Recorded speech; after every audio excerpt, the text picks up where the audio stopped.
Chapter 7. The Dragon in Literature.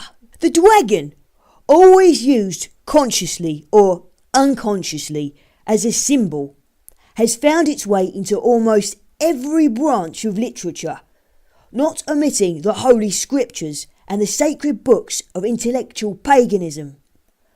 Nor has it failed to find its way into history, that is, history as it is made, or into the heavy tomes of sober so-called science.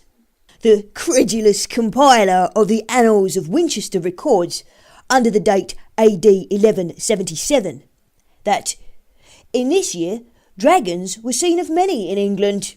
About the year 1540, Aldrovandi, professor of natural history at the University of Bologna, wrote a history of dragons, a work to which Gesner, professor of natural history at Zurich about the same time, assented and subscribed. How real dragons were to the medieval mind may be judged by the solemn statement in the legends and lives of the saints that during the flight of the Holy Family into Egypt, lions and dragons came forward to pay homage to the infant Jesus. Not only are the allusions to the dragon idea in English literature frequent, pointed and varied, but the dragon sometimes enters as an important character into the scheme of the story. This is often the case in ancient ballads and tales of old romance, in many of which dragon-guarded virgins have to await the ringing steel of the deliverer's sword.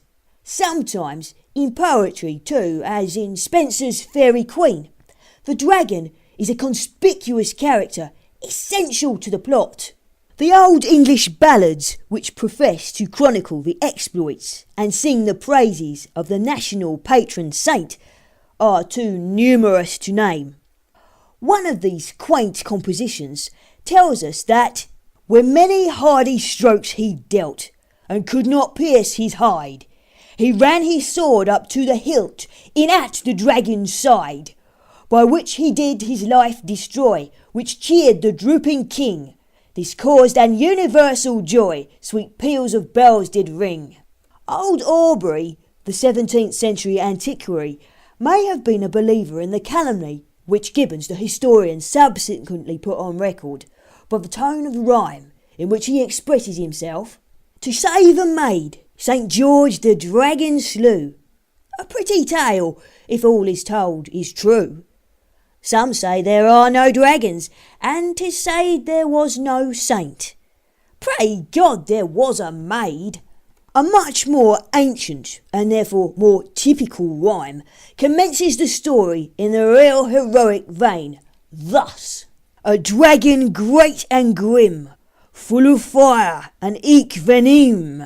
There was nothing sceptical, nothing half-hearted in the genuine ballad of ancient minstrelsy.